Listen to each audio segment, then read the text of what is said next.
Hello. Today ay magte-test ulit tayo ng bagong power station from EcoFlow. Ito ay yung EcoFlow Delta 3 1000 Air. So, ang laman niya, ito. Ang kasama niya ay isang quick start guide. Tapos yung box ng AC charging cable niya. Dalawa yung laman nito, isang US plug tsaka isang EU plug. Yung design niya napakasimple lang, minimalist. Well, ganda naman yung mga design ng EcoFlow. Sa front, meron tayong isang USB Type-A tsaka isang USB-C. Tapos, isang AC outlet dito. Sa side, yung AC charging port natin at yung solar input. Pwede din itong gamitin pang charge sa sasakyan if meron ka ng cable. Yung ganito. So, ito ikakabit mo sa sasakyan. Ito ipa-plug mo dito sa power station. Like so. Yan. Hindi kasama itong cable na to, so bibili nyo to separately. And kung i-charge mo naman siya gamit ang solar panel, kailangan nyo rin yung XT60 rin, tapos MC4 yung kabilang dulo. Wala dito yun nasa solar panel natin. Ipapakita ko sa inyo kung paano siya gagamitin kapag solar panel naman ang gagamitin yung pang charge. Pwede rin siya dito. Dito siya hinakabit din. Sa kabilang side, vent lang din sa likod. Anong meron? Wala. So yun lang. Napakasimple niya lang. So, ang total power output nito sa AC ay 500 watts. Sa USB-C natin, medyo mababa lang. Nasa 18 watts lang siya. Etong Type-A natin, 12 watts. So, hindi siya ganun kabilis. Pero, very compact kasi siya. Kung i-compare mo siya sa... Ayan. So, eto halos kapareho niya ng price. Right now, mabibili mo to ng 29,000 plus. Etong parehong to. Eto yung EcoFlow River 3 Max Plus. Na, yun nga, magkapareho ang presyo. Pero yung capacity nito nasa 858 watt hours lang. Yun yung battery capacity. Eto, nasa 960 watt hours. So, mas marami yung capacity nito. Pero mas compact siya. Makikita nyo mas maliit yung dimension nitong power station na to. So, mas mataas yung capacity niya pero mas maliit siya. I think mas magaan din to. Ayan, so ito ay around 10.8 yung River 3 Max Plus. Well, etong Delta 3 1000 Air ay 10.1. Sa spec sheet ay 9.9 kg dapat talaga to. 10.1 yung nakuha natin. Possibly ay hindi lang calibrated ang tama yung pang weigh natin. Pero nakita naman natin na may difference sila. Mas mabigat talaga tong River 3 Max Plus. So, mas compact siya, mas magaan yung weight, at mas madami yung capacity niya compared dito. Na halos, sa ngayon, pareho lang sila ng price. Hindi pa natin siya nata-turn on, so itry natin.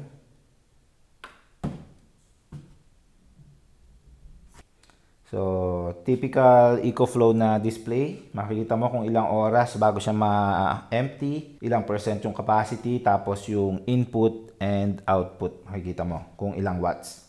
Once tinurn on mo na to, pwede mo nang gamitin yung USB ports, yung AC. Ayan. Check natin kung gumagana. Ayan, gumagana siya. Check natin kung anong frequency. 49.9 230 volts. So, ngayon, 50 Hz siya. Makikita nyo rin dito. If mag-focus siya, may 50 Hz na nakalagay dito. So, makikita mo kung ano yung frequency nung power station. Pwede mo siyang iset sa 60 Hz. Since 60 Hz dito sa Pilipinas, open mo lang yung app, tapos i-add mo to sa EcoFlow app. And then, once na-add na siya, may magpa-pop up naman dun kung anong frequency you need mo at voltage.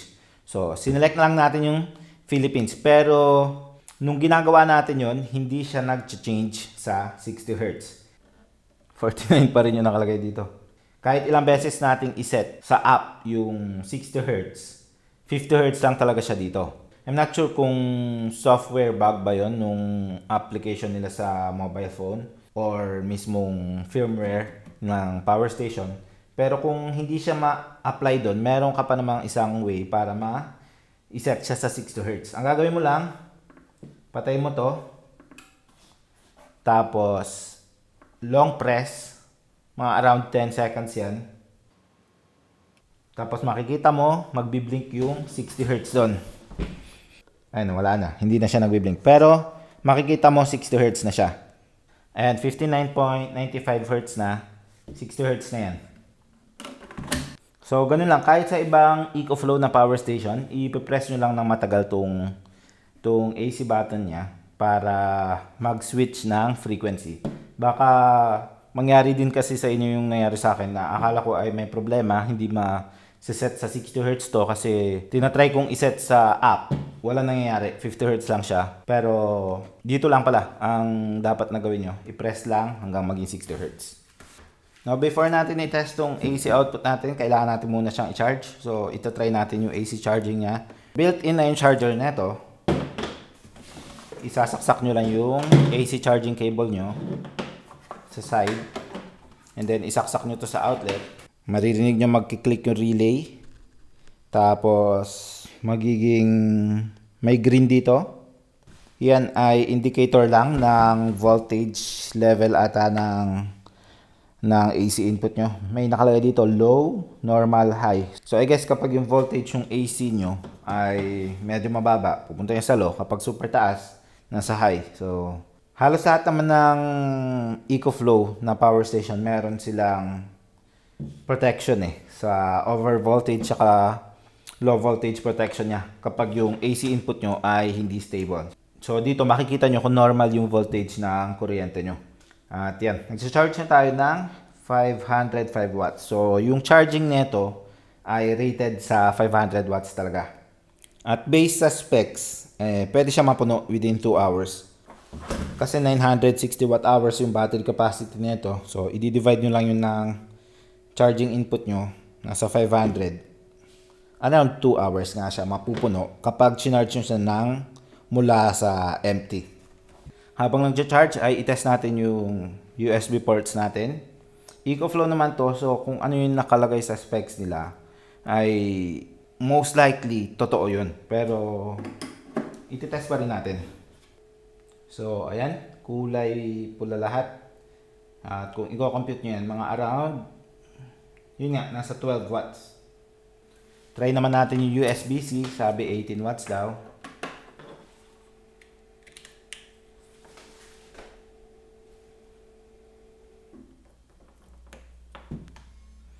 Nagcha-charge naman siya. Kaso hindi natin matest dito sa tester natin. Kasi ay nasunugan nga tayo. So baka nasira siya. Yung USB port nito ayaw nang gumana. May nalaglag nga dito na mainit. So medyo may burn mark yung screen niya. Mukhang kailangan natin bumili ng bagong tester. Kailangan na rin naman natin mag-upgrade kasi may mga mas bago na. Ayun. Pero 18 watts daw to and 12 watts. At again, ito yung charging natin. 500 watts. Most likely 500 watts din dito. Titingnan natin kung ano mangyayari kung sabay na charging. Bukas siguro kapag may araw. Tatry natin. And ang gagawin natin ngayon, i-charge lang muna natin. And then try natin i-capacity test kung ilang watt hours yung kaya natin hugutin dito. So next ay nilagyan natin siya ng 230 watts na load at kinabit natin sa power meter natin para ma-measure natin yung total watt hours na makukuha natin. At ang nakuha natin ay, ayun, ayaw ko kung naabutan nyo, kakapatay niya pa lang. Check natin. So nagtagal tayo ng 220 minutes or around 3.6 hours. Tapos ang nakuha natin 860 watt hours. So 860 watt hours or 89.5% ng total capacity nito ay okay na. Now try na natin saksakan ng mga appliances. Tignan natin kung anong pwede nating isaksak dito at kung gaano sila katagal maglalas. First ay yung TV natin dito sa arcade. Tingnan natin. So dito sa ating arcade na may 43 inches na TV ay magtatagal daw siya ng 10 hours. Try pa tayong iba. Itong fan naman, ang saksak natin. So, fan natin, ang hinuhugot niya ay around 25 watts. Magtatagal siya ng 11 hours. Sa router naman, tignan natin. So dahil mababa lang yung wattage na ginagamit ng router natin ay hindi siya lumilitaw dito. Pero ang estimate niya daw ay 45 hours bago malobat. So matagal-tagal na yun, almost 2 days na yun. Mas malaking electric fan naman, tingnan natin. Since pure sine wave itong output nito, wala kang maririnig na weird na tunog dito sa fan natin. Ito medyo mataas yung wattage nito, so nakalagay dito mga 8 hours. Check pa tayo iba. Try natin yung mini rice cooker natin. Ayan. Lagyan ko lang ng tubig para ma-turn on natin. So kaya niya naman to. At magtatagal daw siya ng 4 hours. Usually, eto kapag ginagamit namin sa camping, 30 minutes lang nakakaluto na. So kung 4 hours to magtatagal, so ibig sabihin makakaluto ka ng rice dito ng mga almost 8 times. Ayos na yun. If mas malaking rice cooker kaya, ang alam ko ito ay nasa 800 watts. So sobra na to sa 500 watts nito. Pero itatry pa rin natin.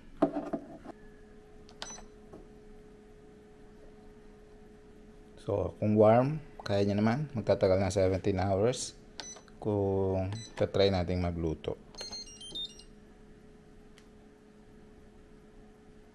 Nasagad. Tingnan nyo. Nasagad sa 500 watts. So, gumagana siya kahit itong rice cooker natin ay more than 500 watts. Kasi, itong power station natin, meron siyang feature na X-Boost. So, gumagana siya kahit more than 500 watts. Kasi kapag more than 500 watts, up to 1,000 watts, may ginagawa yung power station para ma-accommodate niya yung load. Pero, nag-work lang yun sa mga resistive loads katulad nitong rice cooker. So, kung mga motor like aircon, hindi mag-work yun. Para sa mga ganito lang. Resistive load, yung mga umiinit. Like yung kettle, electric kettle. Try din natin yun. Ang nakalagay pala dito kanina, mga 2 hours bago siya ma-empty. Try naman natin tong electric kettle natin na mas mataas na yung wattage niya. 1,800 watts siya. Ang advisable lang sa X-Boost nito ay 1,000 watts. Pero try pa rin natin. Napagana niya pa rin. Yun. Na-overload na. Nakalagay overload. Umabot tayo ng 600 plus dito sa display. So, basta less than 1,000. Kaya niya yan. Like itong rice cooker nga natin na nasa 800 watts to. Napagana niya gamit yung X-Boost. Try pa tayo ng isa pa. Itong air fryer naman which is around 800 watts. Pero hindi lahat na air fryer pwede. Kapag meron yung mga digital na display, usually baka magloko yun kapag isasaksak nyo tapos ma-activate yung X-Boost. Ang mga pwede lang talaga dito, mga resistive na mga analog devices. So kapag meron ka nakikita mga digital display, medyo hindi pwede yun.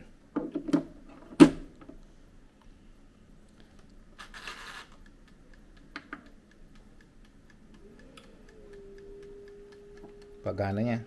At sagad sa 500 watts dahil sa X-Boost yan. So, hindi na siya sumosobra. Matagal ko na sinasabi na i-explore natin yung X-Boost ng EcoFlow. Kasi gusto ko malaman talaga kung ano exactly yung nangyayari. Pero hindi na muna ngayon hahaba na masyado yung video natin. Microwave naman. No, hindi na natin itatry sa microwave kasi more than 1,000 watts yan. At considered as inductive load na siya. Baka hindi na kayanin ng power station natin. Next ay itong lumang ref natin. Hindi ito inverter type na refrigerator, so baka mahirapan tayo. So ayun nga, tumitigil yung inverter. Kasi baka na-overload. Kapag inverter type, most likely pwede yan. Luma na kasi ito, so kaya niya na-overload talaga. Ayan, napagana niya. Inulit ko lang siya na tinurn on hanggang sa gumana siya. Pero kung tatanungin nyo ako kung luma yung ref nyo at hindi siya inverter type, baka mahirapan talagang paandarin niya yung ref nyo. So sa mga bagong refrigerator lang siguro, yung mga inverter type na yun, hindi siya mahihirapan. Pag nag-start kasi yung compressor ng mga lumang ref, yun yung mataas yung starting current. Yun yung hindi kaya ng power station natin. And isa sa laging tinatanong sa atin ay kung gaano katagal gamitin sa Starlink. Wala ako ng Starlink na Gen 2 or Gen 3. Ang meron lang ako ay Starlink Mini at magtatagal daw siya ng 11 hours. At syempre, pwede rin yan sa laptop. Ayan, nag-charge tayo. Lakas nga ng pag-charge natin, 100 watts. At magtatagal siya ng 7 hours. Usually, yung ibang laptops, nasa 40 to 55 watts lang yung hinuhugot na charge. So, mas matagal pa sa 7 hours yun. Now, what if magsasaksak ka pa? Kunyari, may router ka. Paano masasaksak? Isa lang yung saksakan nito. So, pwede ka naman po gumamit ng extension. So, saksak mo lang yung extension. Ito na tayo mag-charge. At pwede na tayo magsaksak ng iba pa. So, electric fan. Ayan.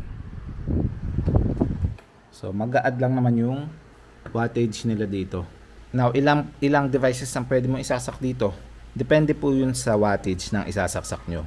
Basta, ang kailangan mo lang tignan ay hindi ka sosobra sa total wattage nila na 500 watts dito.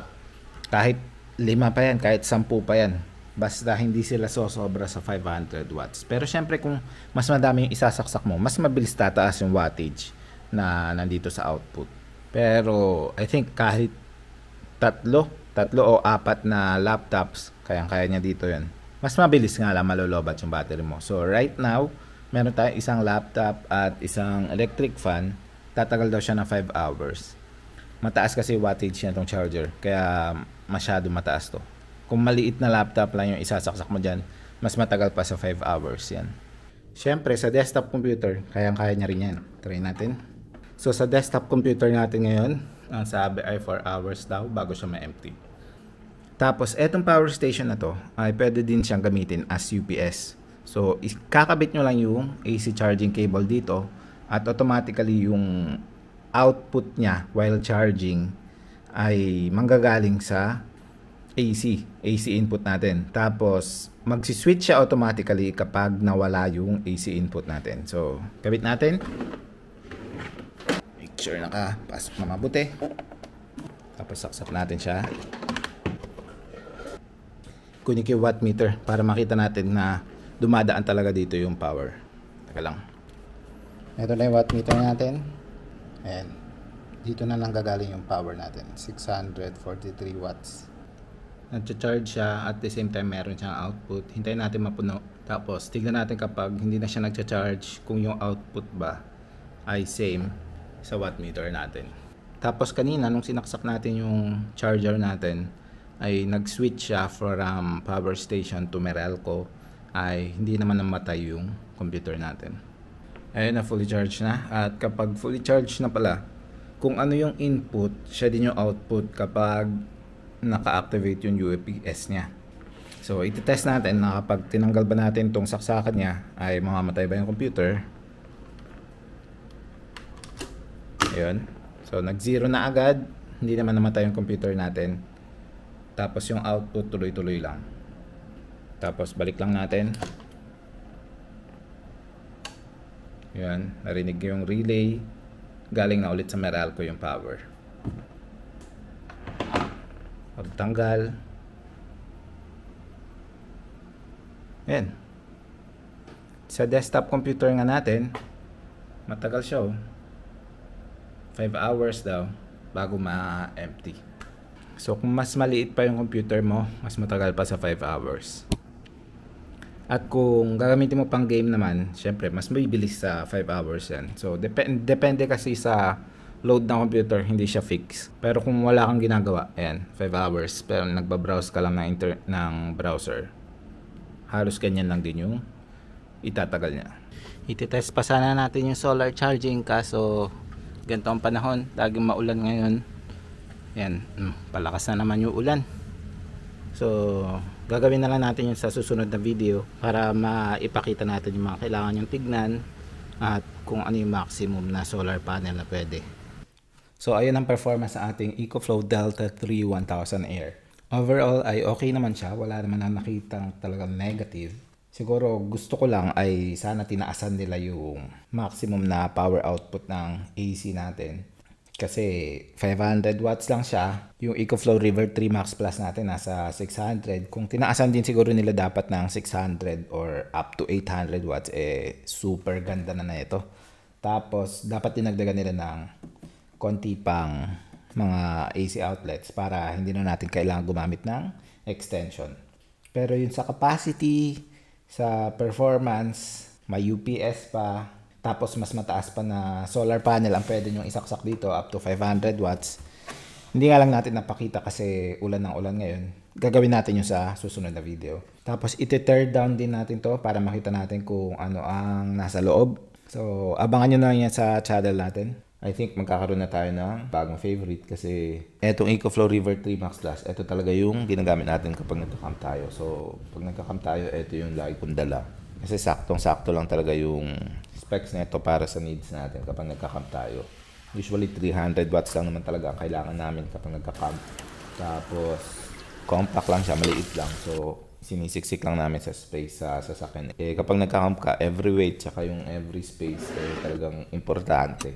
So kung mas maliit to, mas magiging okay, mas idadala na namin to. Mas malaki pa yung capacity niya. So kung interested kayo sa product na to, check nyo yung link natin below sa description box. Kasi bagong product to, so magkakaroon sila ng special launch discount. Mas makukuha nyo to ng mas mura. Mamimigay din sila ng mga free gifts this Christmas. So yun, check nyo yung links below sa description box and sa pinned comment below. Kung may katanungan pa kayo sa product na to, leave lang po kayo ng comment below. Don't forget to like and subscribe and I will see you again next time. Bye!